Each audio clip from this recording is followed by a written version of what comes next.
I love that you said not only, the little golden nugget of if somebody owed you money, would you want to know about it? That's who's going to say no to that? Of course they're going to want to know, wait a minute, hold up. Is there money out there for me? Yeah, I get the what, where, well, how does that work? And how come nobody told me about that? When they're telling me about their projects, most companies and business owners want to talk about their business. Why? Because it's their baby, and they're into day-to-day. Just flash here's an example of what could happen, and what would you do with X amount of dollars? I noticed that you said that you wanted to buy 3 buildings you've been leasing for 17 years. If there was, an extra $196,000 lying around, would you want to know? That is just a sneak peek of what is coming on today's broadcast. As you can see, we are going to interview an expert today to get you all the one script you are going to want to steal so that you can make sure your calendar is more booked than ever before with more clients than you've ever worked with. Now, for those of you that are new, just a little bit for you here, the chat box is open and available, and we definitely want you guys using that today. So be sure that you are using the chat box, asking questions, putting comments. Open dialogue and feedback is incredible on these events. So if you don't see that chat box open, upper right-hand corner, you can open that. You'll be able to utilize that for the entirety of today's event. I do recommend as well that you have your screen, full screen for the browser, so that way you can have chat and visual open at the same time. Now, again, we mentioned that today is all about a script you're going to want to steal. And I know everyone wants us to dive in. You saw a little sneak peek. We're going to get into that. But to get us started today, I want to welcome into the event Ryan and Kendra Maddock. Ryan and Kendra, welcome to the broadcast. Thank you so much, Heather. I'm so excited. Your intro grasped me. I was like, that is amazing. I love it. I can't wait to hear more from Kate and you on the interview part. Welcome, everybody. It is April. Yeah, for those of you that don't know, Kate's one of our team leaders. And, a couple months ago, we had Jason on. Chris was on last month. We got Kate on this month. And, these are examples, Chris and Kate are examples of they're your team leaders. If you've heard us talk about the buddy approach, they're your buddies too.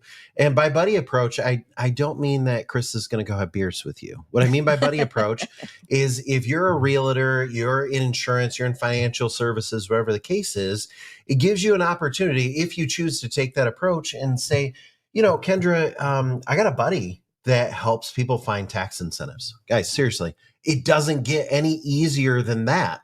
And guess what? Kate doesn't take any of your commission. Chris doesn't take any of this doesn't cost you anything. That's amazing. We cover this on our end, and that's how they get paid. So you get to bring these people in for a buddy approach. So later in the show, Heather and Kate are going to walk through what Kate says exactly. She's going to give away a lot of stealing of more information. I love the word that we use this time to steal. Usually that's a negative thing, but during this broadcast, we want you to steal as much as you can. The scripts we're going to talk about, the email we're going to talk about, what Ryan was just saying about what Kate's going to share. Steal everything you can. Kate does this every single day, every half hour. Actually, that's how our calendar bookings work. And so every half hour, she's out there, going through another client and putting them into production. So you're going to want to hear what she has to say. I do want to point something out. We actually took a small group of you of partners a couple of weeks ago and put you into this preemptive version of using the new Steal My My Script. We know are heavier in emails. You guys have been crushing it. So we rolled it out. And it has been delivering, and I am so excited. So the script, not only the script, but Ryan, the email that we gave them, I'm going to share with you guys. In that preemptive group, it has a 38% open rate. Which, if you guys know email marketing for most topics might be 1%, 2%, 3%. Now, we are cheating. Okay, let's be really clear about this. We're giving away billions of dollars in money. So we're not selling handbags or something like that. We're giving away billions of dollars of money. So we do have an unfair advantage, but still 38% open rate to get them in is great. I think that it's proof that it's working. Yeah. And the advisors that have been testing the email and the script and everything, they have been booking more calls in the month of February when they were helping me kind of test everything out than they had ever booked before. So big shout out to those of you who helped me out with that, jumped in, used it. Are we giving this away at the end of the show? Giving what away? The email template? Yeah. Okay. You just gave it away. Sure. Yeah. Sorry. Just making sure. You're turning those cold lists that we talked about into really hot leads, into clients. And this is my next little tagline, at the end of this call, it's literally going to be sitting in every one of your toolbox. So you're going to get to use it as well. And it's super exciting. 38% open rate, you guys. The next thing we wanted to touch on is when we're all done, don't go there now, all new content in the toolbox. So we've been changing stuff up, getting new content in there, new communications in there. You have to, Ryan. I mean, I don't know. We could just leave it as it is, but it has to be new. It has to stay relevant. There's been so many changes just in kind of the verbiage and things that we use. We have to stay current. Well, and the concerns. Remember, getting someone to open or click or answer or whatever the case is all about addressing what their concern is. Kind of like what Kate was talking about earlier. What's the thing they care about?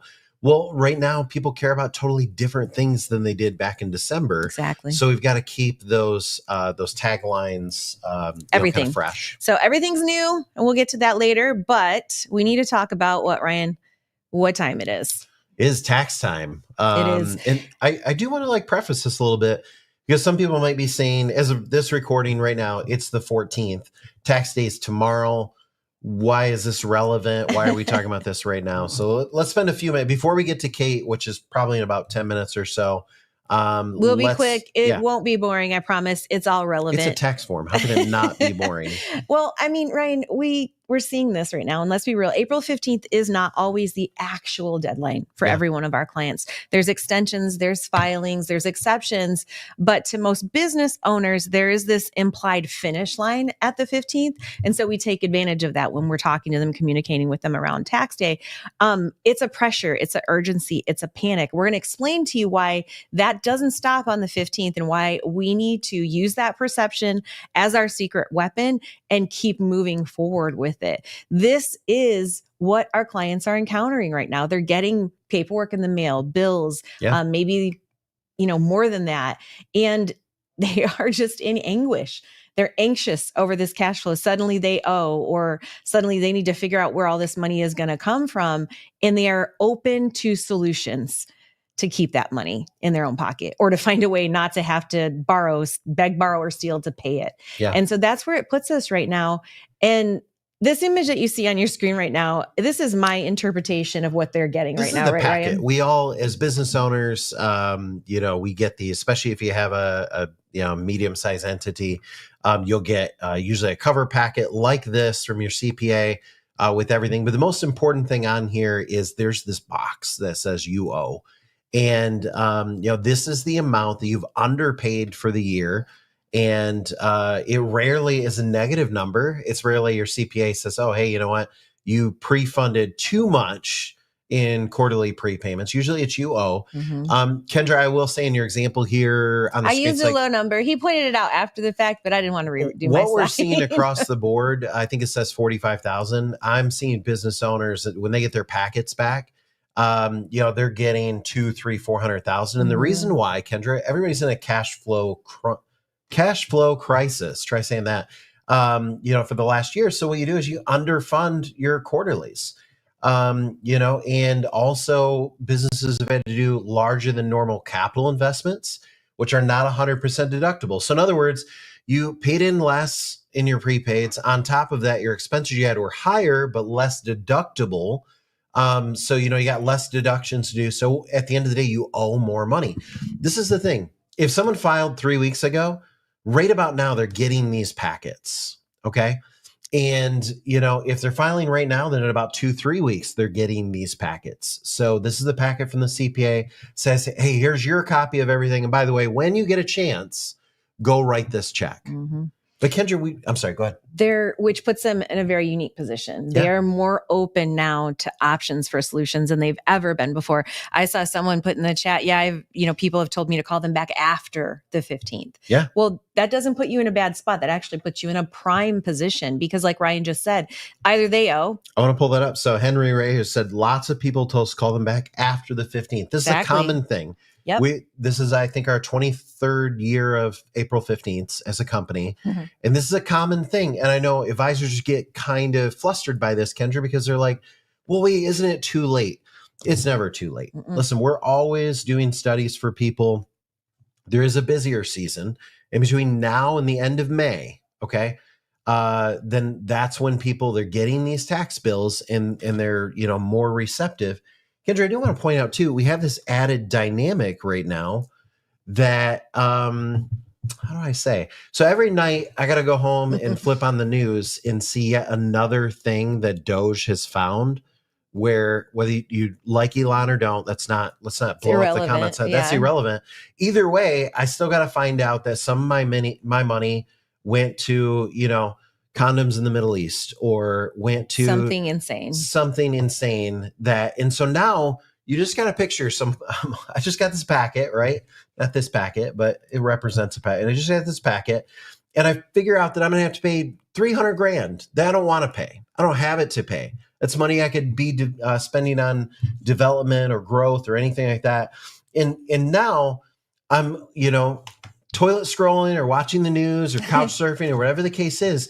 And I got to listen to another story about how billions of our money has been wasted. Okay. Whether you agree with it, don't agree. Like, we're not talking about that right now. What I'm talking about is the mind frame of a business owner at the moment that they're being asked for $300,000 or $200,000, whatever the case is, and they got to write a check. Okay. They got to make these deep cuts in their company to do this. And then it's going to piss them off. Okay. And the last thing they're going to want to do is write that check. So, this is where you come in. This is where you got to show up at the right time, I want to say one last thing. They say that, business is about three things: location, location, location. I disagree. I think it's about timing, timing, timing. Okay. Makes sense. Right now you're in this time where they're hurting. They don't know how they're going to do it. They're confused and they're angry. Okay. These are all, listen, that sounds like a bad day, but these are great emotions for you to go in. And I don't want to say capitalize on, even though that's exactly what you're doing, but to go in and be the hero and say, hey, you know what? I'll tell you what, how about we wipe that check out in its entirety? Okay. You walk in with that messaging and Kendra, you're in a good place. Yep. Even if they paid, what if you could tell them that you could get some of that money back for them? Yeah. Even if they don't owe anything. Right. You're not cut off because the 15th is here. You're in the prime position.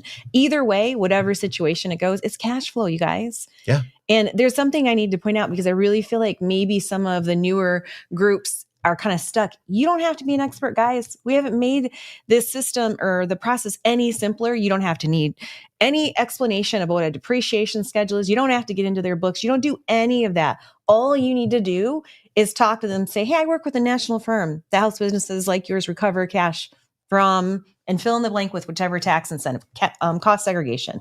Let's hop on a quick call and see what's possible. Yeah. It's so simple. And we do it. We take everything from there. Like Kate's going to bring out in just a little bit. One simple conversation, you guys. Yeah. One simple conversation is going to open the door to thousands, hundreds of thousands, possibly in savings for them. Yeah. And then that's real commission in your pocket. So call it whatever you want it, taking advantage, being the hero. It doesn't matter. You're there to give them the solution that they need. You just need to book the call. It's that simple. So a couple questions, and normally we don't take questions at this point, but I do want to. So Tom says, "How's our backlog?" We have zero backlog. We're producing deals as quickly as we were in mid-November when there was or even mid last summer, because we have a lot of systems. We've been doing this for 23 years, but Kendra, the other part is that. We prepare for this, right? We staff for this. We're in just like we make sure that you guys are in the right position with the right tools to accomplish what you need to do when things are going to become an influx. We're ready. We're probably overstaffed and over ready. Yeah. So don't let anything like that keep you from getting out there and talking to those clients. We don't have any issue with getting things turned around. Our cost segregation is turned around in less than 2 weeks sometimes. So, and Kendra, to your current point that you have here on the screen. So don't worry about backlog, but also don't feel like you're too late. This isn't like, oh, I'm going to push this off. No, this is like precisely the right moment, right now. And that's not me saying this because we're on the current call. Kendra, since early January, I've been saying between now and end of May, That's the I think key it's time. more intense right now. The pressure is real and it's not over. Our window of opportunity is wide open. You just got to step through it, guys. And that's what we're going to walk you through today is how do I take advantage of this moment in time? How do I maximize it? The time that's left to turn that into income for myself. Before we move right into that, I want to touch on something just to visually make some this mind frame stuff impact. Yeah. So this is the image that your clients gave you over the past, I don't know, 6 months or so, a year, when they're, you're trying to talk to them and they just give you this disinterest. Not now, call me back after the 15th of April. We're slammed. Their heads are down. They're working. They're just trying to get stuff done. They're not ignoring you guys. They're just in survival mode. Okay. And then this is where they're at in this exact moment. They've received the bad news. We just talked about it. They know they owe. They're going to have to figure out a payment plan or a borrow plan or something. It's not theoretical. This is real panic. And that puts them in this situation, receptive. Yeah. You're the solution. Now, I hate to break this to you. As human beings, we all think that we are very, very important, right? People think about us all the time. We're on their minds, this, that, or the other. We always think something's related they'll know to us. call me. They aren't going to remember you. I'm so sorry. I wish that were the truth. So as much as we think that I reached out before, they'll reach out to me if they want something, you are absolutely wrong. Yeah. You have to be out there contacting them in multiple different avenues in multiple different ways right now. Otherwise, they have no idea. They may have an inkling, like in the back of their head. Somebody talked to me about something like a tax incentive or something, but I don't, who was it? Where's that contact information? How do I find that email? And in their panic, they're just going to give up. They're not going to try to find you. So it's not too late. You've got to get out there. You've got to be making these touch points and getting out there and reaching out to these people, because that is what is going to turn the next couple of weeks into some of your biggest paying weeks ever. But it's up to you. This moment is in your hands.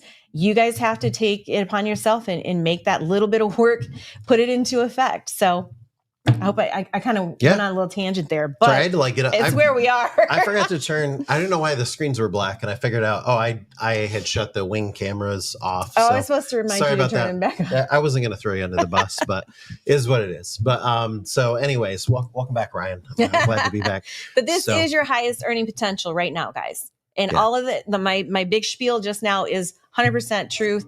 You guys need to be out there and working your asses off right now. Well, you need to, and the way to do that is you need to get them on the phone. This is the most important part. Seems so simple. It does. So I want to teach you two approaches just briefly on how to do this. And I've done this a number of times. This is not the get out your pen and paper moment, unless you've never heard me say this before. This is that re-embrace time. So there's really two approaches. One is we've added a division approach, and the one is I have a buddy. Okay. They both work. You get paid the exact same amount either way. It's just which one you're comfortable with. So let me teach you the two different ways. In both cases, I'm going to be Ryan the Realtor, because that sounds very Marvel-esque. It really does. To do that. But, it works with anything. You could be in used car sales or financial planning or, funeral services. It really just doesn't matter. Okay. Whatever you're in, the following two things works. You're going to be out talking to someone, going through a process. Okay. And this is how you get them to the Kate, whoever your Kate is. And so one way is we have a division way. Okay. So if I'm Ryan the Realtor and I'm talking to someone, then I'm simply saying, and I'm teeing them in, and I'll show you the exact script later, but I'm saying, hey, did you guys take some of those big programs over the last few years? And they're like, yeah, we did, and that kind of thing. Well, listen, we've seen that a lot, so much so our company's added a division that helps people identify large local, state, and federal tax incentives. And what I want to do is I want to see what you qualify for. Okay. There's nothing groundbreaking there. Let me break down the simplicity of this. I'm a business owner that real estate, financial planning, used car sales, doesn't matter. And I'm saying, hey, listen, we found that this is a big need in our community. So much so, we've added a division, or we've added a specialized tax division. What we do is we help companies find tax incentives. I'd like to set up a call where we can sit down and see what you qualify for. Okay. That's the we've added a division method. The I've got a buddy works well if you're not comfortable and you're like, I don't want to associate this with Ryan's real estate empire. I want to, keep that autonomous and I don't want them to be confused, that kind of thing. So the way that works is I'm talking to them about real estate. I'm staying within my wheelhouse and that kind of thing.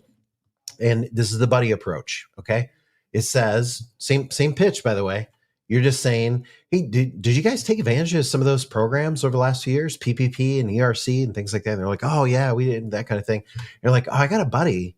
Her name's Kate. And what she does is she works with manufacturers and helps them find tax incentives. Like, I got to introduce you guys.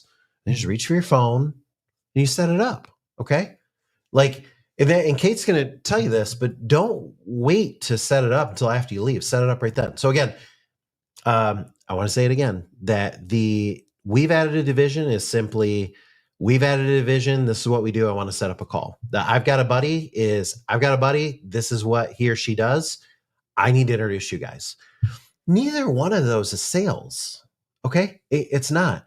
You're making an introduction to give someone hundreds of thousands of dollars. I can't say it more plainly than that. And so with that in mind, Kendra, I think we want to bring on Kate. I guess I do want to say, go ahead. There we are. Oh, nope. Yeah. Our slides. Heather. Yeah. It's Heather's fault. It's Heather's fault. No, her switcher was like doing weird stuff. Right. To show exactly how we're going to be able to do this, we're going to learn from Heather and Kate Johnson. So Heather and Kate. Actually, before you hit play, so I do want to say, so we had Chris on last month. Like, all of our team does a really good job at this, whoever your person is.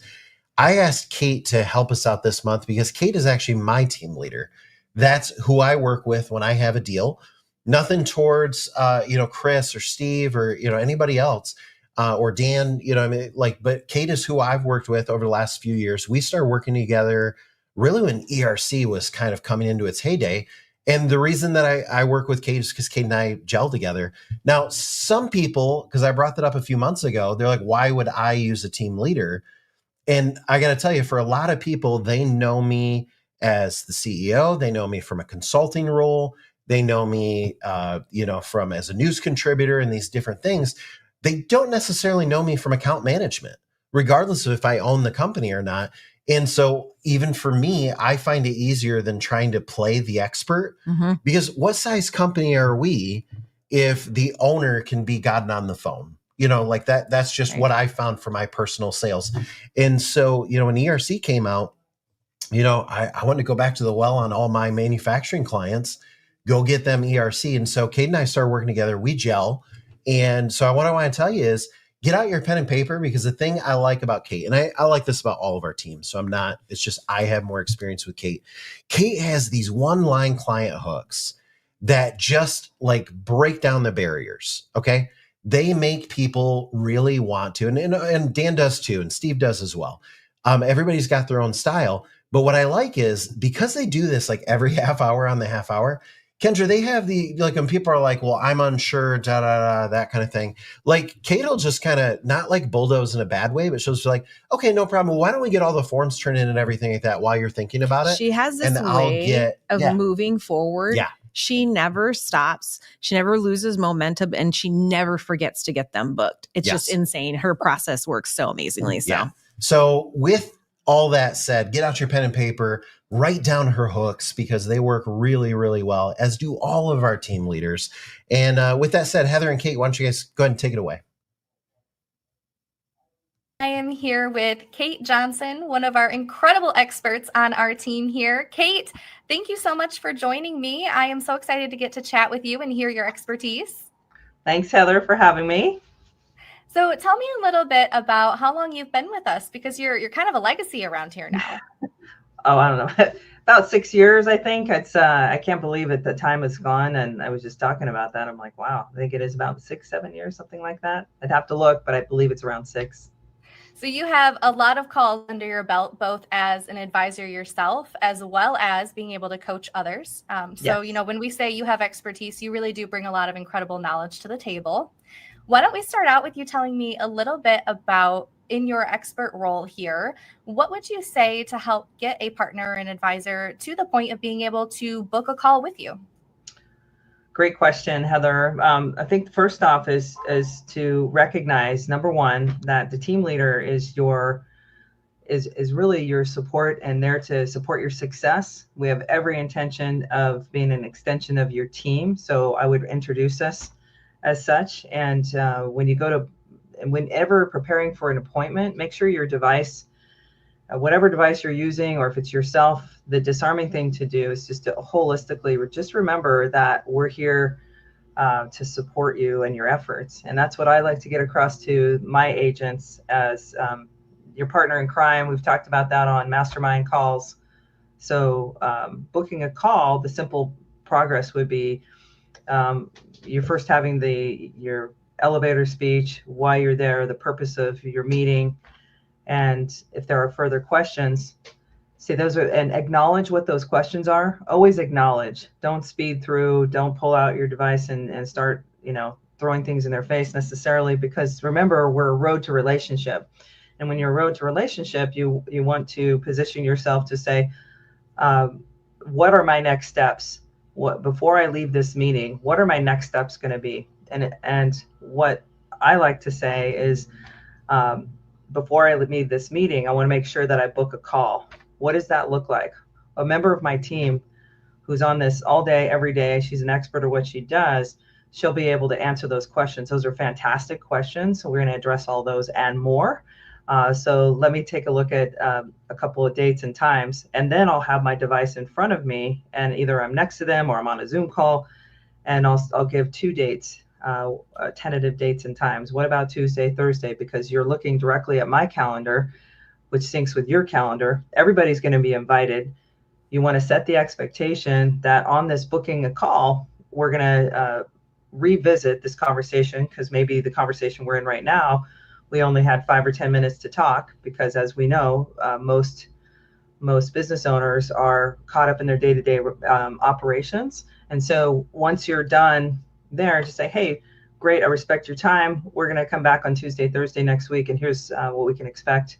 We'll have somebody, or tomorrow even, get on the call and address those questions. So that's how I would address that. And I love that you brought up how important it is to acknowledge the questions that they have, right? We're not just brushing it off or pushing it aside like it's not important. It's great when they have questions. That shows that they are in fact engaged in what you're going over with them and they want to learn more. And I love that you're bringing up that, you are an amazing support side for them, that you are there to be able to bring to the table to talk to them and answer their questions. There's no doubt. Together, I don't ever want any agents to feel like they're alone. I was out there and I remember scrambling. And sometimes I still do, like, I'll have a question here and there. And I love the fact that I can work in tandem with the support team, because you guys, Heather, hands down, you run an amazing team. I don't say it enough probably, but it's just like when I'm on the fly, I'm like, wow, I got this random question. I might text or chat, and then I might have my team leader on the fly if they're available. Just know that we're always there to support your success, and together you're better. You really are, because look, you're not always going to have those answers. And if you insert yourself, think of it this way, you might have to backtrack and undo what you said. It's better to coordinate a call and facilitate a call, be the master facilitator, and be supportive of your team. And the more you own it, your team, kind of like when you get a new sports car, drive it like you own it. Don't just drive it like, nobody's going to look at the manual. I bring that analogy up all the time. You know 3 things about the greatest car that you ever want to drive. Who's going to read the manual at first? You want to know that it drives, that it has certain features. You want to take it out for a drive.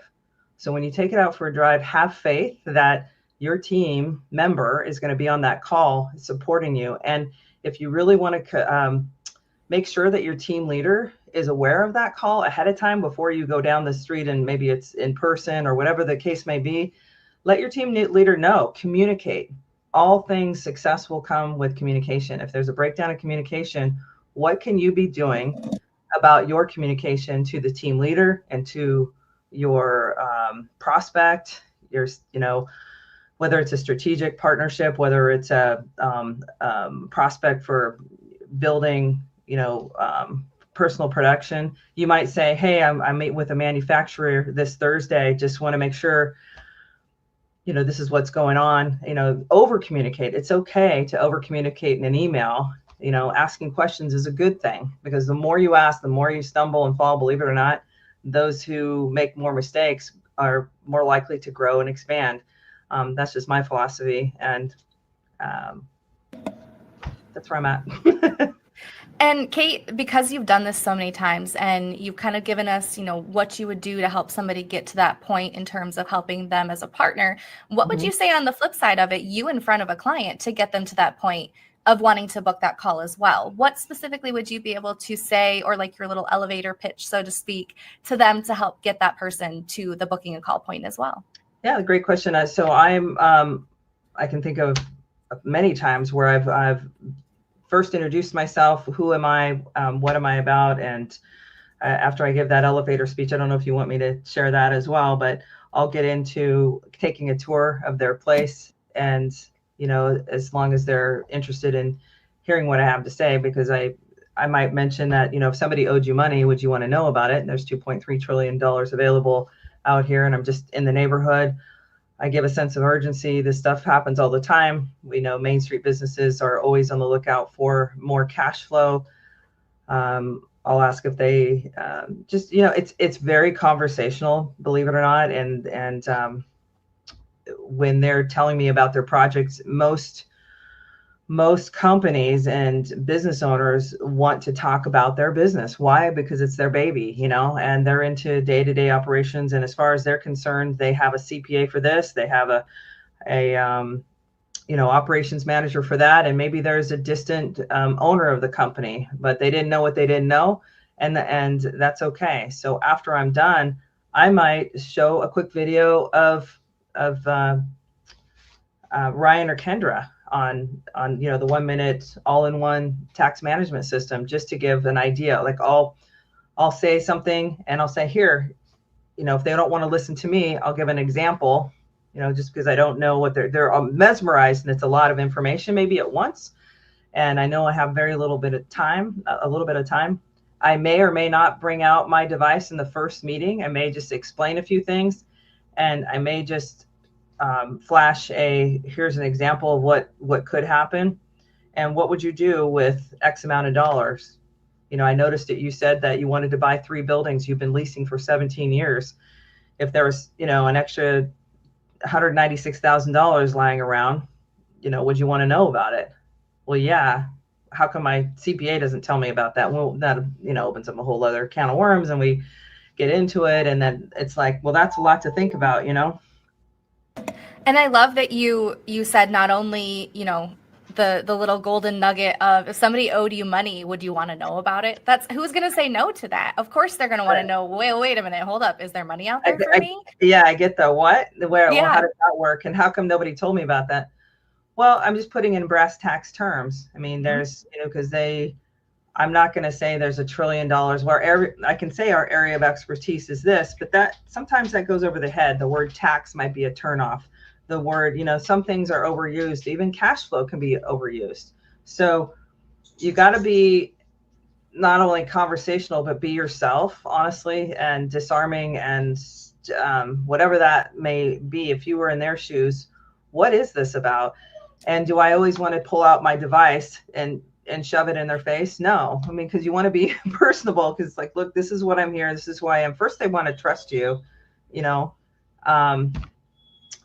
and then from there, you might point to a video that's 1 minute and 44 seconds and then get back and say, I asked the open-ended questions. What did you like best about that? And then I'm quiet. There's nothing wrong with being quiet and using the 2 ears. Yes. And letting them fill in where their questions are, because especially like you said, there can be so much that you can try and go over with them and share with them up front. And that can be very quickly overwhelming. So you're relying on that incredible explainer video that's there to do a short summary snippet, show them what it's about. And then, like you said, just sitting there and opening it up now that they can start sharing with you what their questions on that would be, or wait a minute, I am interested in that because I'd like to do this or that out of what you shared. And then that really leads into that point of, now that you've sat there and listened to what their questions are, now you can lead into that. Well, you know what, let's get you on a conversation with somebody, with one of my experts, with my buddy, right, Kate, who can share that with you and answer those questions really great in depth for you. And that kind of is a beautiful opener to being able to then go ahead and just book that call.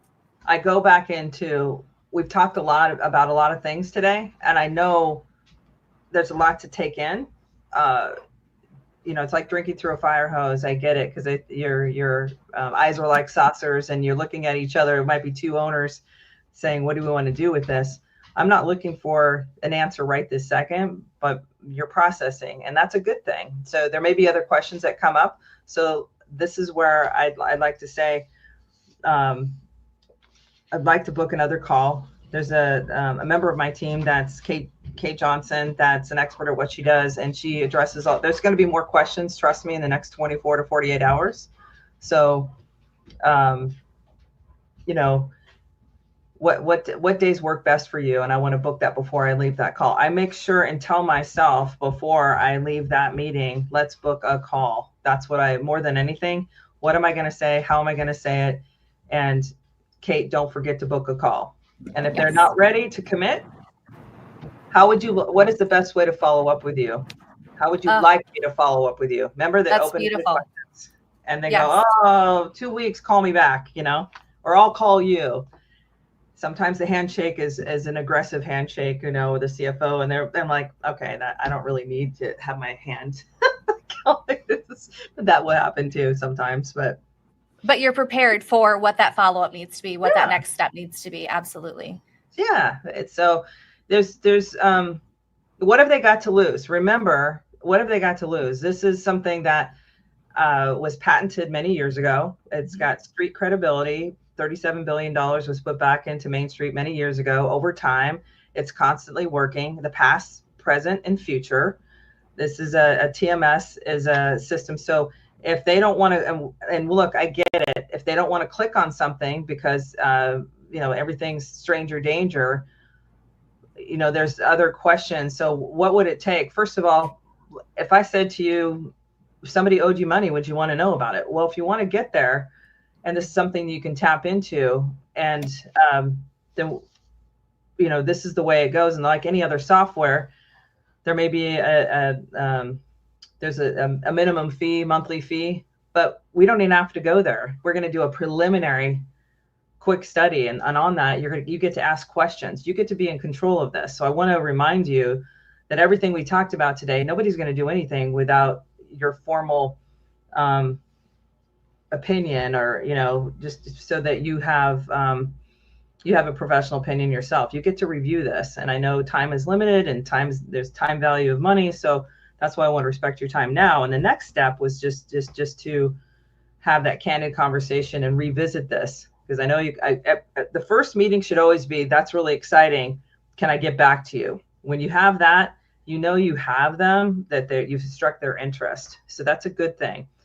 Yes. Then you want to strike your interest with your team leader. Honestly, use your team leader, you guys. If nobody's doing that, you're cutting yourself short. And I'm not at all bragging at all. It's more about, I'm there to support you, to help you help yourself. Yes. And I will brag for you, Kate. If they're not utilizing their buddy Kate and the amazing experts that we have here, they really are missing out. And so if you're not willing to brag on yourself, I'll brag on you and the team. It really is worthwhile. Yeah. You have given incredible golden nuggets today, Kate. I really appreciate you taking your time to share with us, because I know you're busy. I've seen how many calls are on your calendar. Yeah, so taking the time to come here and to share this with all of us, so that, the team can continue to be better and better. And, we as a company want them to feel supported. And I think you have really helped in sort of covering today what kind of incredible support there really is, and how to get somebody to talk to that incredible support team. Great. Well, thank you for having me. I'm honored to be here. And again, you and your team do a fantastic job, Heather. Hands down, better than any other support team we've had. So keep doing what you're doing, and I just look forward to working with you some more. So Well, the same to you, Kate. Thank you so much for the kind words. All right. You're welcome. Well, thank you to both Heather and Kate. I really love this segment that we've added in the past couple of months. It gives us such an opportunity to gain insight from our experts. And Kate is amazing. I was actually taking notes during her interview with Heather because she has, like you pointed out earlier, Ryan, these one-liners. Yeah. And the one I liked the best was, don't drive it like you're borrowing it, drive it like you own it. I mean, that is a great metaphor for using your full support. Like how the confidence that gives us just in her metaphor. Yeah. I'm like, I'm in, yeah. You know what I mean? I like Jeff said, Kate's my business partner. I don't call, I love this. That's like such an improvement, Jeff, on business the buddy approach. I like that. So yeah, no, Kate's my business partner. She handles our tax division. Yeah. I handle used cars and real estate, as you know. So I love it. And you guys, as always, at the end of today's broadcast, we're going to be covering Q&A. We've seen some great questions come in. We've highlighted them. We're waiting. We're going to pull them all in together. But if the conversation that Heather had with Kate sparked any questions for you, please write them down, put them in chat right now if you want to. We're going to get to those because it's important for us to draw that in as well. So now, using what we just learned, what are we going to do, right? And like, how are we going to make this happen? We have this short window. Yeah. Kate gave us great insights. What do we do now? Well, we've got this bridge here between potential clients. And I saw some great questions like who makes a good potential client? We're going to cover some of those. But really, at the end of the day, obviously, where you earn commission is when we distribute money. So that's where we want to get you to. Now, I also saw some questions, Kendra, where people said, how do we get access to their calendars? We're going to show that, but this is the bridge. So you have potential clients. That's every business owner virtually in your community or your area, your market reach. To get them to paying, what you want to do is you want to get them to your booking page and get them booked right while you're on the call. Kate talked a little bit about, I'll call it slow playing sometimes. That's a strategy for her to implement. For you, you're booking a call. There's no slow playing booking a call. Yep. Like, you're not warming them up to that idea. It was great. There was in some of the notes that I had before, it's like, it's lead, call, conversion, commission. Like it's that simple. It's not this back and forth anymore. We've removed almost every obstacle for you. The only obstacle right now is yourself, is getting somebody on a call. So it's simple. The credit is there. The door is open. So the question that we need to ask you is, why wouldn't you be booking as many calls right now as possible? It's simple, scalable. It's how our top partners are making buku bucks right now. Yeah. Just getting them on the call. And then as Kate said, as your partner, we handle the rest, you get paid. It's so simple, guys. Yeah, absolutely. So it's a good time right now for all the reasons that we've been saying. You have to keep in mind that there's literally billions of dollars that are out there. As you get that money into the hands of business owners, you capture a portion of that. So give away billions, you're going to make millions. It's just literally quite that simple. But Kendra, you're making that a little easier. Well, I don't know if easier, maybe more incentive. Yeah. If there's anything in your mind that is holding you back for any reason, you should take a look at what's on your screen right now. This is our second quarter commission bonus. I decided to do this, went to Ryan and said, hey, we're in a really short window and I want nothing to hold these guys back. I actually want to kind of light a fire underneath of them. Can we do this pretty big commission bonus for cost segregation? He said, yeah, I guess so. So what it is your lead needs to be in the system, is entered by April 30th. In other words, .me filled out. Yeah. Which means any contact you think you may approach, or you've always wanted to approach, or you just have been too lazy to put it in the system. Come on, you guys. You need to get it in and get it entered in there. Second thing is, get that call to happen before May 30th. I'm giving you a huge window of time to make it happen. And this is kind of, I know there's some of you, because I've talked to the support department and they've kind of relayed it back to me, that there's something holding you back from just doing it. Just booking the call, just saying, hey, I know. I think it's fear, it's busyness, all these things. And Kendra, I'm going to skip ahead on this next point because I want to cover it. When the deal closes, you get an extra 10%. These are on cost seg deals. So we'll put the full terms up. This is cost seg only. So you get an extra 10% on that. Now, by the way, that's not a tenth more of your commission. No. That is 10% of the fee. Do the math there, folks. Okay. So what I mean by that is, again, you make blank right now. We have partners at different levels and things like that. So fill in your blank. Fill in your blank. You get an extra 10% of the fee, on your doing this. So basically what you're saying here is on cost seg deals, if I get them in the system by the 30th of April, they have a call by the 30th of May, and they have to get into production by the end of October. But guys, I just put that in there so I don't have to keep tracking this forever, to be honest with you. Yeah. We're going to give you more money. So go out there, get the extra money, make it happen. Absolutely. So with that, Kendra, I think we're ready to show some new tool sets and things like that. Yes. And we are going to take some Q&A as we go, but I do want to show some of the new tools first, and then we'll hop into Q&A. Lots of positive feedback about the commission bonus. And that's great, guys. That means to me and the team, that means you guys are like, okay, this is awesome. It's going to give you that extra boost, that extra incentive that we're hoping for. So Heather, you can flip over to my laptop if I'm still connected. If not, let me know. Okay, so this is the very screen that most of you are on right now. And by the way, you notice we started pushing like a web player the last few months instead of YouTube, only because then we can do stuff like take you right to your action plans and things like that. But so for a lot of you, you're on this page right now, and don't scroll away from it because you'll lose us. But after the call, if you scroll down, Kendra's got right here your blueprints to success. You can click that banner, and that's going to take you over to your blueprint page. In case you got rerouted or anything, just double check that this number here on the end is your number. Right. That way you know you're on your toolbox page, but this is your blueprint page. If you don't know how to find your number, talk to support. Yeah. And so on this page, there's a few questions that have come up. In fact, Kendra, I want to take these as we go. Sure. I'm sorry.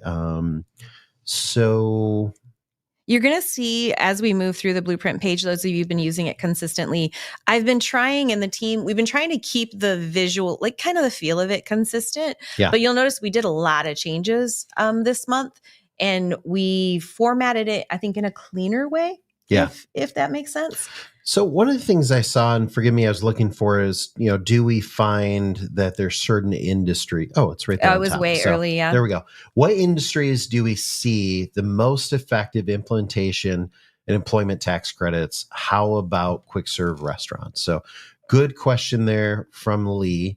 And Kendra, let's start out on this blueprint. The very first thing we talk about is identifying the high qualified leads. Mm-hmm. Now you've got priority order. Let's touch on this a little bit. We've been really, since January, we put a high focus on manufacturing. So that's still there, but manufacturers with 100 plus employees, we did a big push, and it was really beneficial for many of you. Then second, businesses with 3 or more commercial property locations, and third, professional relationships. Now, Lee, that does not mean that if your restaurant only has 1 location, it's not somebody you should reach out for. Absolutely, quick service restaurants are great. They tend to have high turnover for their employees, which opens up some employment credits. They tend to own their property or have put in some significant leasehold improvements, which opens them up to cost segregation. So definitely, that's a great person that you should be reaching out to. Now, I'm going to pose a question to you, Lee. If you have any level of relationship with this potential client that you're mentioning, because I can tell you have somebody in mind, get out there and talk to them. Yeah. Those are the first people you want to talk to. If you're kind of like, well, I have thousands of contacts. I was talking to someone that was a PNC rep the other day, and their book, they've got thousands of people in their book, and they say, can you help me narrow it down? That's what this is for. Other people, they're going to go out there, kind of cold or lukewarm in their community. That's what this list is for. Right. But overall, the number one thing is Lee's type is on there. What's that? Lee's question is answered right there. In the second column, it is fast food and franchise restaurants, which would be quick service. So absolutely. Yeah. So on your blueprint, here are the kind of top people you want to go after. But really, any business owner is going to be a good candidate. Now, what do you say? Well, you've heard many variations of this throughout the call. You've heard things from Kate. You've seen some of your fellow advisors type in notes and things like that. So we'll give you one here. So there's some components I want to break down before I just read this. And let me go ahead and just kind of blow this up a little bit. I personally like asking them if they've taken tax credits. Now, for me personally, I like to reference PPP and ERC because usually they've taken one of those. They've had some good experience with it. Or, the other side is they tried and all their friends got it, but they didn't. Either way, there's some experience with it there. Kendra and the marketing team fight me on this a little bit. And they say, well, let's flatten that. But I'm going to be honest with you. The reason they flatten it, I'm going to go for it. The reason they flatten it is because you, the advisors, complain about mentioning ERC, not because it doesn't work in ad copy. Okay. I'm just going to call it out right there that this is to appease the advisor base so that the marketing team doesn't get bitched at for having the letters ERC on there. Okay. With that said, I think one of the most effective things you could say is reference a tax credit that they've already taken, PPP or ERC. Okay. That's component number one. And you're reminding them that it felt great to get that money, or that it felt really, I'm going to use my one curse word of it. It felt really shitty not to get that money. Okay. So you're reminding them of that emotion. This is the formula here. Then you're telling them, hey, there's a bunch of other stuff out there and I'd like to get you in for a call. And here's how we do it. Okay? I want to add one thing that we added to. There is this perceived panic. We talked about the time frame that we're in. You guys will see that we added something to this, and it's giving them this, reach out to me because I'm literally juggling my schedule to get extra people in. There has to be this exclusiveness, this fear that they're not actually going to get time with you. I don't care if your guys' schedule is wide open and you're afraid that that's not going to be truthful. Just use it. I'm telling you, it's going to work. Yeah. Nobody cares. It's not that big a deal. Version of this. Get some them over version your that page. You're comfortable with, but make sure it includes some level of that time frame. Reference something real to them. Remind them of the emotion they felt. Tell them there's money available. Get them scheduled. That's the component. Now I'll read this one just so you have it. But hey, quick question. Did you guys get any of those new tax credits this year? What tax credits? Well, there were a bunch of programs for manufacturers, 37 new state, regurgitate something that Kate said or Chris said or Jason said or Ryan and Kendra said, or, pull from the well. If you can't remember anything, I'll give you one right now. 37 states added new tax credits this year. You can do, so make some reference to that. And then you can say I'm sorry, I was supposed to do it without stopping. Hey, quick question. Did you guys get any of those new tax incentives this year? I didn't know there were any. Yeah, there's a bunch of new things available for manufacturers. By the way, that's a big part of what I do is I help businesses find money that they didn't even know they qualify for. Really? Yeah. See these line breaks right here? Marketing team doesn't have it, but that's where you take a breath, by the way, and let them talk for a second. So yeah, in fact, right now there's 2.3 trillion available. Now the IRS doesn't make this really easy to do. So, what I think we should do is let's set up a call. I want to introduce you to my business partner, Kate, and she's going to get you set up, see what you qualify for. The whole thing takes 10, 15 minutes. Sure. I don't mind doing 10, 15 minutes. That's it, guys. That's it, really. I want to give you a resource in Heather, or actually I'll type this so I'm going to go to our YouTube channel. I'm going to go to live. I'll paste this link in here. I do this like every third call, I feel. Conquer meetings with ease, live role play. Okay. At 51 minutes? Wow, how boring. It was a long call. Oh, no, that's way in. Okay. No, it is. Let's see. Yeah, it is. Okay, at 51 minutes. Wow, guys, I'm really sorry. I don't know I think 10 minutes of that, in all fairness, is the countdown clock. That's not me. So at 51 minutes, and I'll paste this link here. So Kendra and I go through a live role play where, I'm a realtor and she's a manufacturer. And we walk through exactly, and this is kind of cool because I've got my iPad and I think Heather cast it at one point. Where is it? Is it? Yeah. We can't edit it, Henry. It's all one big training, but it would be nice. There it is right there. Yeah. It's way before that. I knew that was the case. Okay. At 34 minutes, we go through. And so anyways, I've got my iPad and you can see what's on my iPad as I go through how I book the call, like all of those kind of things. So let me grab this link here and come over here. We didn't even practice. We did pretty good on our role playing in that one. Yeah. Okay, so that's that right there. So I wanted to give you a resource there. Anyways, there's your script. Kendra, earlier we talked about The email. Yeah. This is the email. And I want to point something out. As much as I bragged about the open rate, you guys have to have a comfort level with what you're sending out. So if you ever get in and you're like, oh, it doesn't sound like me, just change the tone up a little bit. Yeah. But by looking at it, you know what to keep in and what you can get rid of and what you can adjust, what's going to keep the vibe or the movement forward. But this has been working so well. And I think it's got bullet points. It's very casual. That's what's funny. When the marketing team showed me this, it was much more casual than the voice I'm used to. And my honest thing that I said is, well, let's try it, and I was wrong. I was right to say, let's try it. Yeah. But I was wrong in my initial approach. I want you guys to use it. Tell me what you're getting, what your feedback is. Adjust it a little bit. If you think that it's a little too wordy, shorten it. If you want to add a little bit, keep the main segment, keep its vibe, because I think that's what's getting us such a great open rate. The subject line is great as well.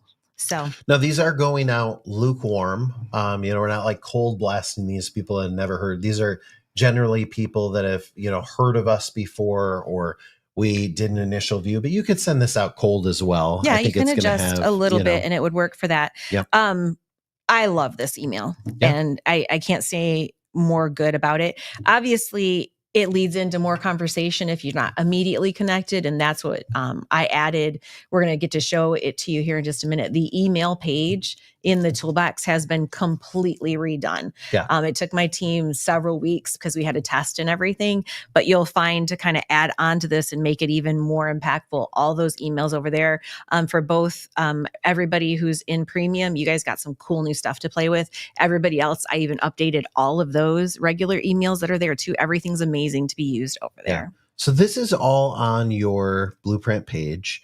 And to kind of give you some navigation again, we've got what industries you qualify for. We've got a script here and we've got an email. Now, all of those are going to point towards your Let's Talk page.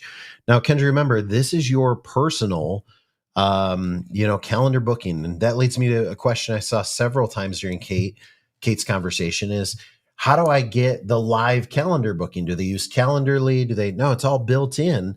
So you're going to do to book a call is you're going to use your Let's Talk page. Now you can do this from your phone. You could break out an iPad if you're there in person, but get it booked right then. You could email it to them and stay on the phone, those kind of things. But this Let's Talk page here, you're just going to ask, you're going to fill out a couple of things, just like you would any Zoom call or calendar booking. What's their industry?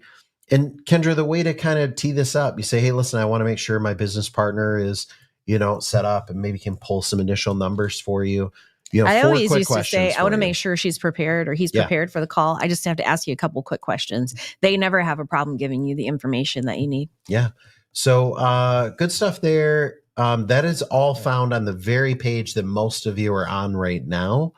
Heather, you can go ahead and drop my screen for a little bit and we'll do some Q&A here for a little bit.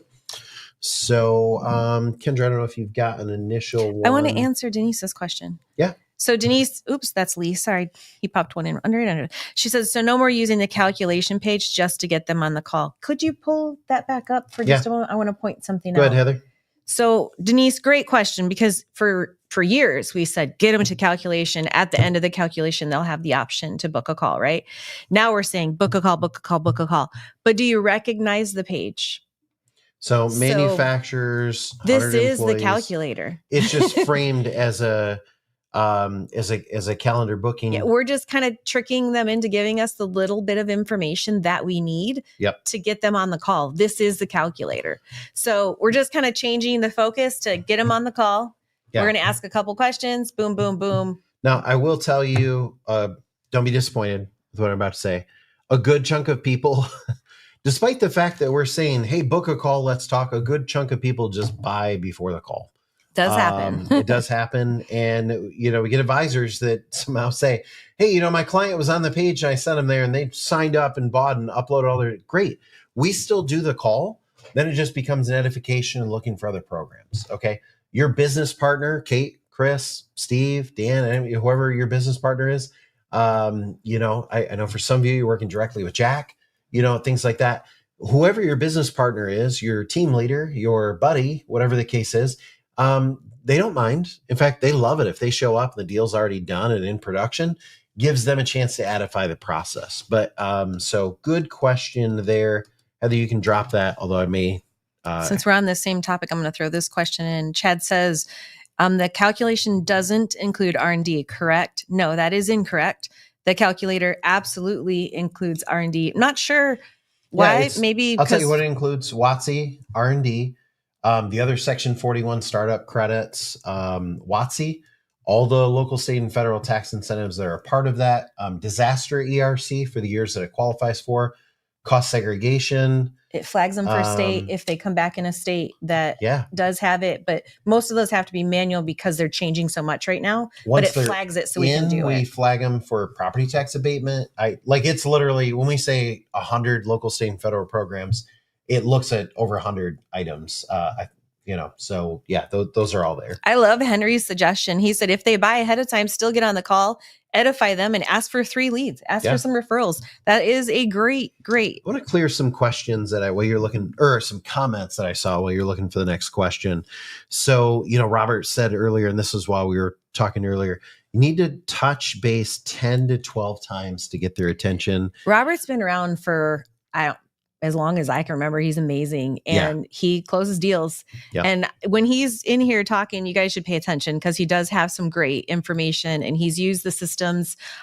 We can count on him for great feedback. So thanks, Robert. Another one from Robert is 80% of American businesses are having cash flow problems. And he goes on to add some more details, but I completely agree there.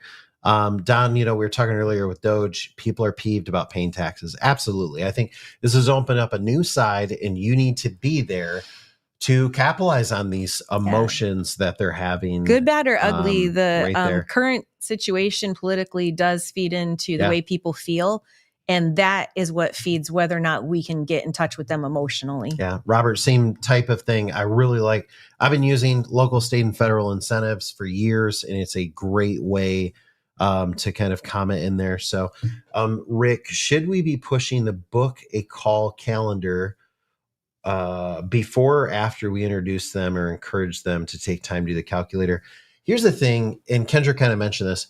If you send them to your calculator page, it's going to give them the opportunity to proceed or book. If you send them to your booking page, it's going to give them the opportunity to book or proceed. So the two do exactly the same function. It's about the wrapper. And Kendra, I know what you meant when you said trick them into, but really what we mean is it's about the wrapper. It's like a supplement that both gives you energy and causes weight loss. Well, so you could have a label, you could have a label that says boost your energy and does weight loss, or you can have a label that says get more energy. And by the way, has been known to create weight loss. They both do the same exact thing. It's the wrapper. Now, how do you know what wrapper to offer someone? Go ahead. That's where I was going to go. Is in marketing, it's all about knowing which direction they're going to respond to. And it's just by paying attention to them. You'll know if asking somebody to fill out a survey is going to get them to walk. Yeah. But if you say, hey, let's get on a quick 10, 15 minute call, and you don't mention a survey, say, hey, I have a couple questions to ask you. That will work. You know this. You guys can feel it like as you're having the conversation, which direction to go. Trust your gut. Follow it. It'll work. Yeah. A couple of questions I want to take back to back about accountants. How do you address any concerns that people might have about interference of the work of their accountants, which they have great faith in? Absolutely, we do. And I want to combine it with another one. Should we make sure their CPA tax person is also on the call so they can derail the situation later? I think you piggyback Jeff as well. Okay. Go ahead, since you got him up. And then Jeff added, I've been saying to clients on call when they say, why didn't my CPA find these? I ask, so they have an engineering staff? There's always a no to that answer. And I replied, that's probably why they didn't find the analysis. Yeah. So great comeback, Jeff. You listened. We've mentioned that before. I just wanted to tie that in because it kind of answered part of the question. On Denise's portion of the question, should you make sure the CPA is on the call? No, absolutely not, because I can tell you that the vast majority, I don't have any scientific numbers, but I'm going to tell you 95+%, buy and move forward, move into production before ever discussing anything with their CPA. Business owners, now let me go to Andrea's comment, is that, and I love this right here, whom most have great faith in. Very accurate. Absolutely. So the two don't negate each other or contradict each other. They have great faith in them in the areas that their CPAs work in. And so when you go in and you're talking to someone, if they do bring up, isn't this something my CPA would have done? I usually just ask, kind of as Jeff did, that, oh, are they an engineering? I thought you guys maybe had a CPA firm. Are they an engineering firm? And you kind of tell them these are engineering-based tax credits. It takes an engineering firm generally to perform them. What we do is we do the work. We actually give it to you and your CPA, and then they actually do the filing. We're not CPAs. We don't do filing. So you're disconnecting yourself from the accounting portion of it. And maybe that sounds far-fetched, but I got to tell you, I've been doing it that way for 23 years. And like I said, 95+% of deals don't have any CPA involvement until the filing. And when we hand the forms over to the CPA, they generally, by and large, know how to file them. So good questions there. Kendra, I'm almost just kind of taking these in order unless you have specific ones. But John said, how can we factually share success stories in a short amount of time? The best way to do this, I wish I had a better way, is on the broadcast or on the mastermind call. I gotta say, like, sometimes we're more story based, where Kendra will actually have case studies up and she'll share 4, 5, 6. Jason often has at least 2 to 3 every single week. If you've listened to a month's worth of calls, you should have a dozen stories in your back pocket that you can. Yeah, and I want to explain. There's some industries where having like a templated written client testimonial is normal, not ours. We're dealing with highly sensitive topics. We're talking about income, lack of income, too much income for clients. They don't necessarily want that information out there. No, so we do share lots and lots of client stories. Feel free to utilize them. They're all completely legitimate. But as far as creating like these templated, like you guys ask for case studies all the time, this is not the type of industry that would be appropriate for us to do that. Right. And the other part too is we're also dealing with a situation where we're highly publicized by the news, by the IRS, and by the Treasury Department. So we're already, I mean, if you want to give a testimonial or a quote, give the quote that's on our website that's from the IRS that says, like, doing a cost segregation is one of the smartest things you can do if you own commercial property. Not only is it one of the smartest, it's something they push for and it highly accepted because they want you to do it that way. Yeah. So if you're going to give a quote, that's a good, the head of the Treasury Department is a pretty good person to quote, and the IRS is a pretty good person to quote. You could also just go search for quotes from Forbes. We release these from time to time and show them during webinars. But in other words, we don't have to go, we're not selling, not there's anything wrong with this, but we're not selling weather seal windows where we have to prove that we've reduced energy costs by 13%. When Forbes, the IRS, the Treasury Department, often the president himself, Obama was a huge supporter of the R&D tax credit. When you have all this credibility behind you, the Journal of Accountancy, like I said, Forbes magazine regularly release, CNN Money constantly talks about our programs.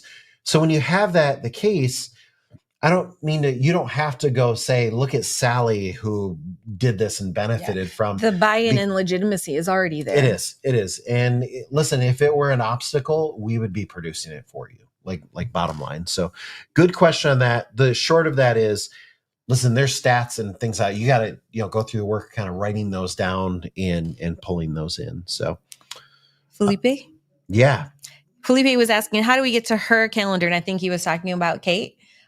We showed you earlier, when you're utilizing the book a call, that's going to automatically connect with whomever your team leader is. That was another question we had from somebody earlier. How do I find out who my business partner is? That's going to be your team leader. You can talk to support.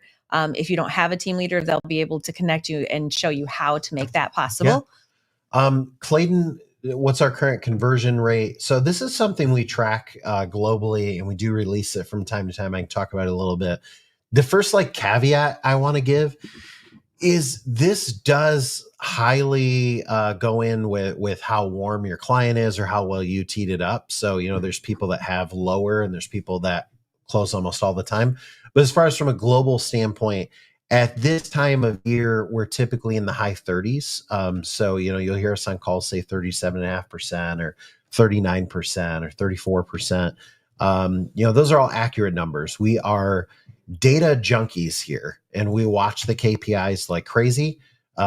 We make tweaks to the landing pages and the voice that's on those pages like crazy. And our team leaders, they're the best at this because they'll sometimes come to us. And Kate said something earlier that she said, maybe for some people, like the word cash flow starts to get fatigued. The nice part is they're actually, because they do so many of these calls and have such high volume, they're able to adapt to those in real time. So if we start seeing, in other words, if Kate's in there and she was like, that was 2 calls in a row and neither one moved forward, she gets to like adapt her strategy. Whereas the marketing team, they have to sit back and look at weekly data and kind of see it and adjust trends.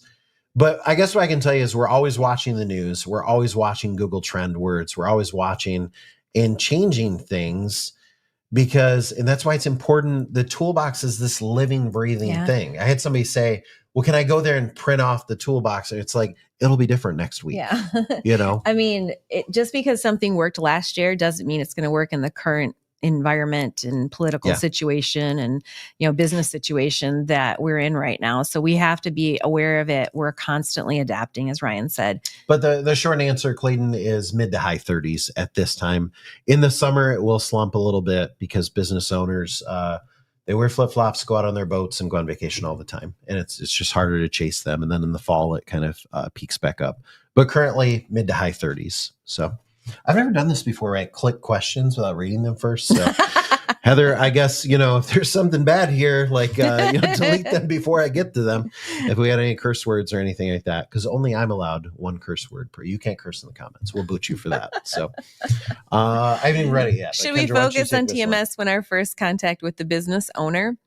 My recommendation is you need to be reading the room. Yeah. What is it that is going to interest them? Is it going to be, the ongoing situation that TMS can bring to them? Are they looking for immediate fix and they own property? Are they more of an R&D? Like, are they a manufacturer? Lead with the thing that's going to interest them the most and be adaptable. And that's another thing that the toolbox does for you is it provides you lots of scripting and it provides you lots of situational ways to adjust what you're saying.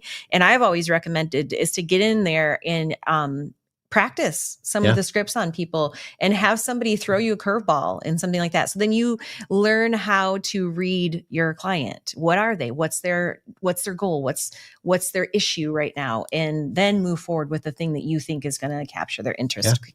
Yeah. John asked about enter new client card. John, I'm guessing you're talking about with the commission bonus.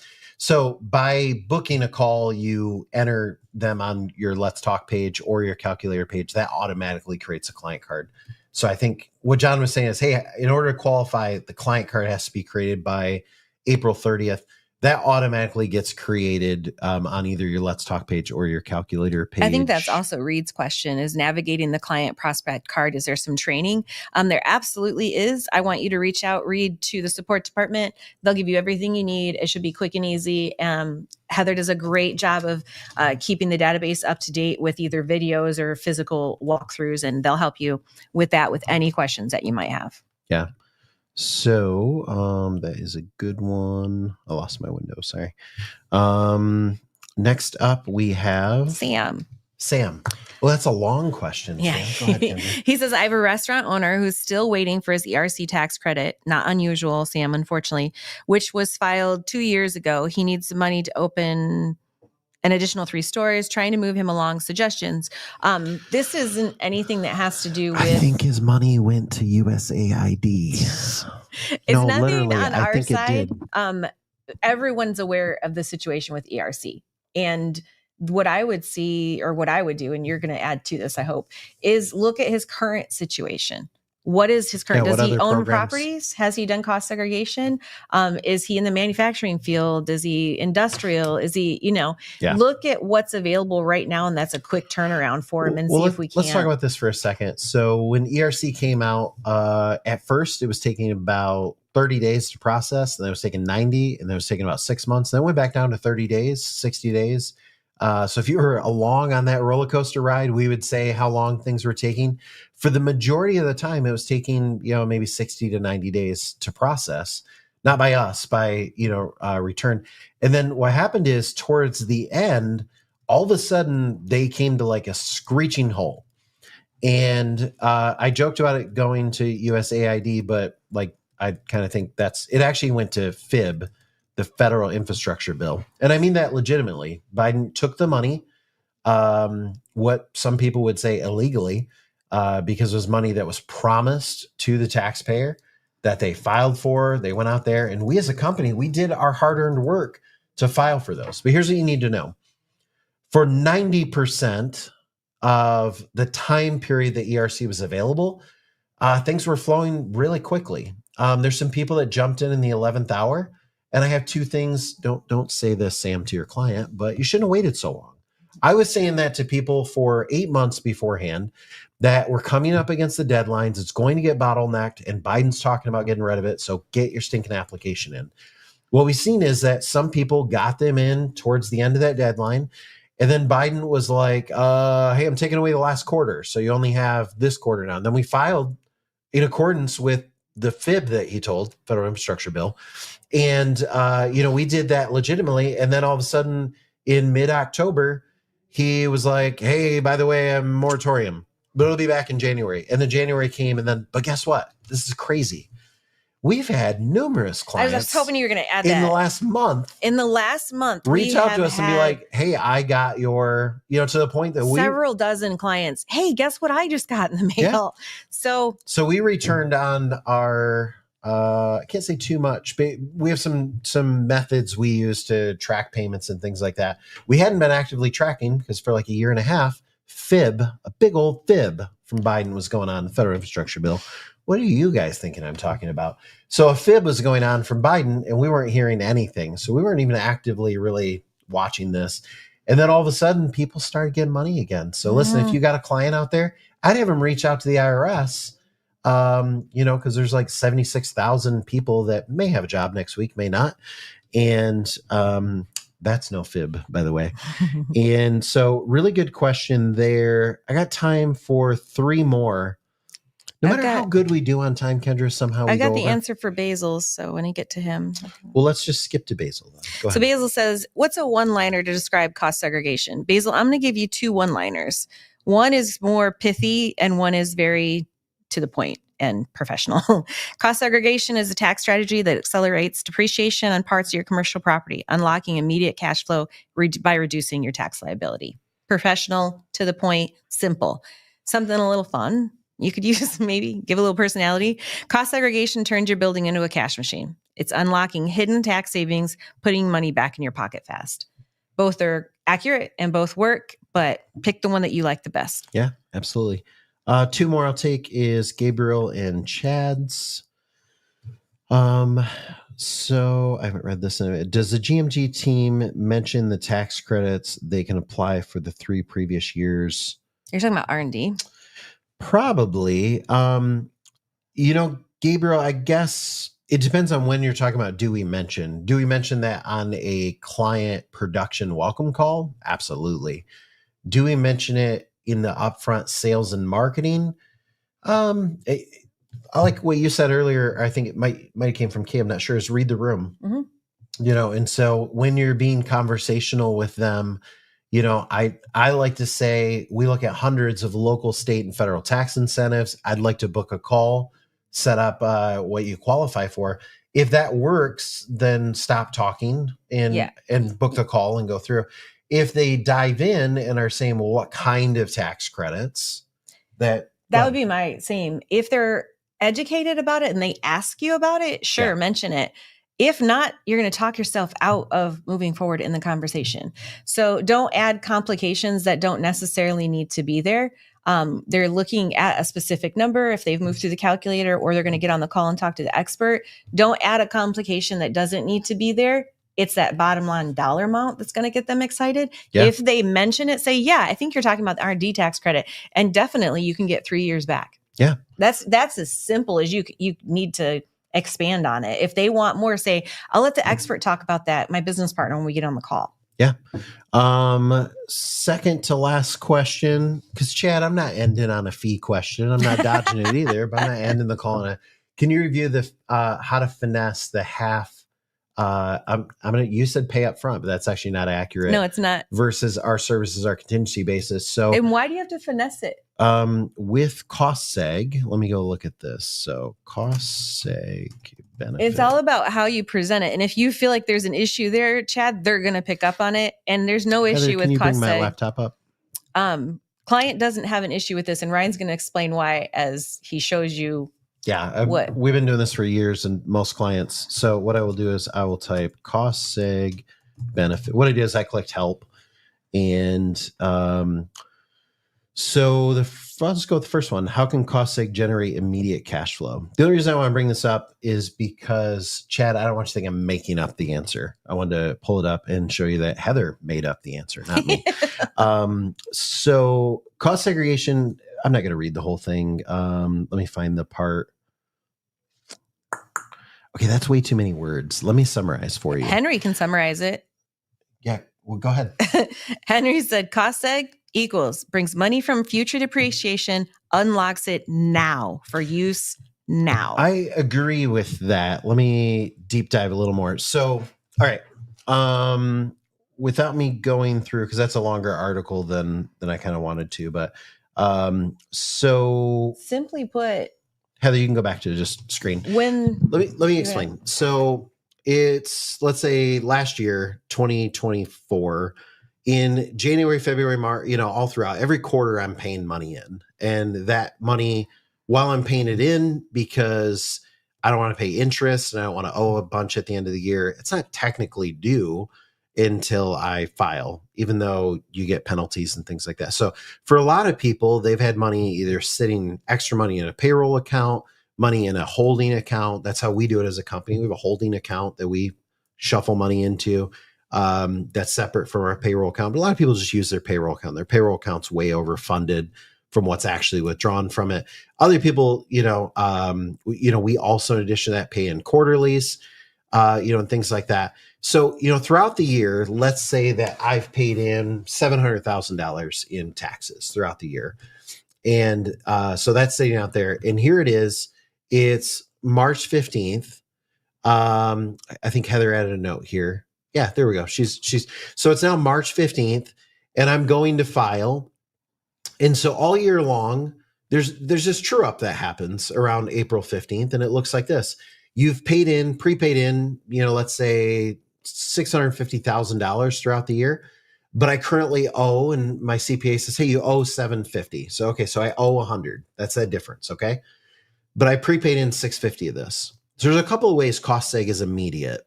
And so let's say we come along and we do a cost seg pre-report and we say, hey, we're going to get you $500,000. That's your benefit. Now, people say, when do I get that $500,000? Are you ready for this? The moment I click the complete button and say that I'm doing it, that's the moment you get it. Here's why. Let me prove this to you. The moment I do that, some of that first of all, that $100,000 I was about to write, because I paid in $650 and I owe $750, I don't have to write that. So that money that's sitting, if I wanted to, I just paid, $8,000 to GMG, in other words, half of the project fee. And, I get it. And Chad, I'm not like ripping on you or anything like that. It's a valid question. I understand it. It's hard to wrap your mind around. But in your mind, you're thinking, oh, wait, it's contingent. Listen, the moment they do that, they don't have to write a $100,000 check. Okay. So the moment they do that, there's money sitting in their checking account, in their payroll account, in their holding account that they were going to have to write that they no longer. So right off the bat, that moment, they owed $100,000. They didn't owe $100,000. It is literally like that. And the reason why is because cost seg is what's called an automatic acceptance. It's not like ERC where we go apply for it. It's an automatic acceptance. So I owed 100 grand. I don't owe 100 grand. What do you mean? Photos aren't done yet. It doesn't matter. Okay. Because we're going to do all those things.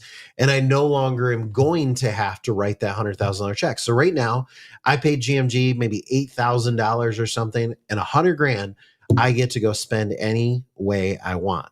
Now, on top of that, we're going to then do the study, which takes a couple of weeks, and we go find them.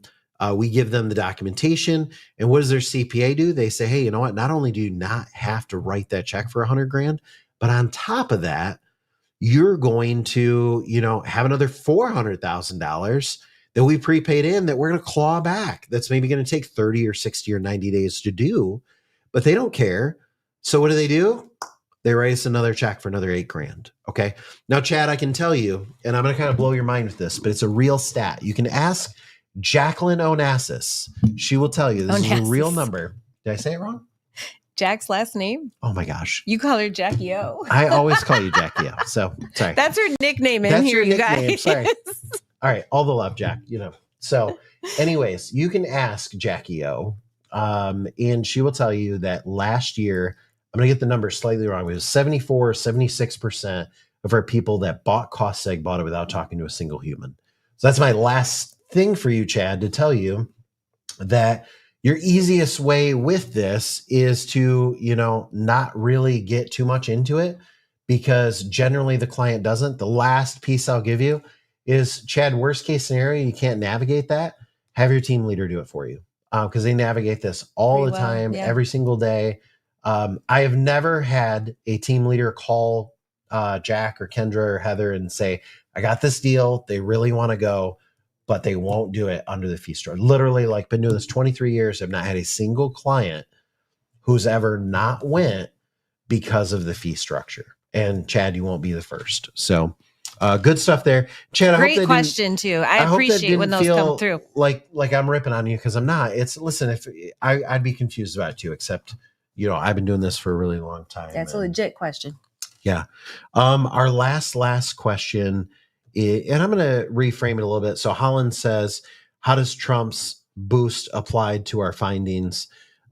So I think what you're referencing there is there's a lot of there's been some improvements to cost seg. There's been some changes to the, not circular 230, Section 41 for the R&D tax credit. On top of that, 30, I'm broadening your question, Holland, because I think I know what you're talking about, but if I don't, type more in the comments. There's 37 states that have added new state level incentives. So what we do is we add these into our calculator at a time that they're appropriate. Okay.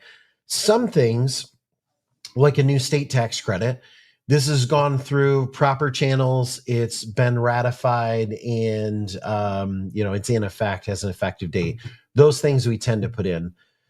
I don't know a better way to things like bonus depreciation. These have gone through the proper channels, and then there's other things that are talked about or executive ordered, and those sometimes have more room to be overturned, or they need case law first. Those tend to get left out of our system, because we have a consistent thing that I would say the last time our calculator ever under-promised, no, I did that wrong, over-promised and under-delivered was, during some of the big WOTC changes of 2015, 2016. We learned our lesson. You only got to get bit by that dog once. So, we haven't ever since then, I would say really since our 2017 platform, we learned our lesson, and we dial our credits way back so that we'd rather be offering a lower number. Now, the thing is, here's a great part with Holland. We charge based on how much we get a client. So, I would rather go into a client and say, hey, we found you 300 grand. And, here's what we think, and here's where we're going to go. And we get mid-project, and we come back and say, hey, actually, we found 450 or we found 700 or whatever the case. And that's what we're going to bill based on. So we're not out any money. But Holland, there's 2 different categories there.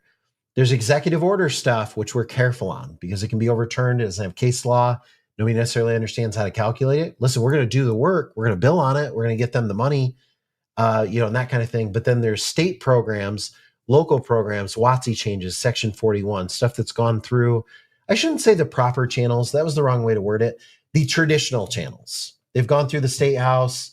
They've been signed by the governor of a state, and they're in effect, and we're going to get paid on those. Those things go into our calculator quickly.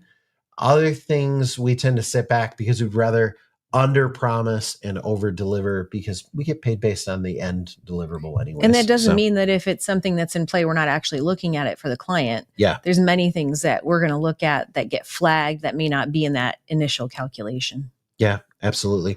And great questions. Colin did today. mention he was talking about bonus depreciation. So let me clarify now. Bonus depreciation is something that went through traditional channels, and say the right channel, traditional channels. And so, yeah, bonus depreciation is already factored in. I will say we are conservative in our calculators because bonus depreciation is something that's a little tricky to calculate. So we don't boost our .me calculation a bunch for it. Because again, it's an opportunity on the back end to surprise the client with more money. And for those of you that are familiar with the book, that is how you create raving fans, is by getting them more than you promised you would. So what a great way to end the show. Yeah. Heather, great job. By the way, put in the comment, didn't Heather and Kate do an amazing job? They did an amazing job. Thank you so much, both of you, for everything that you brought to the broadcast today.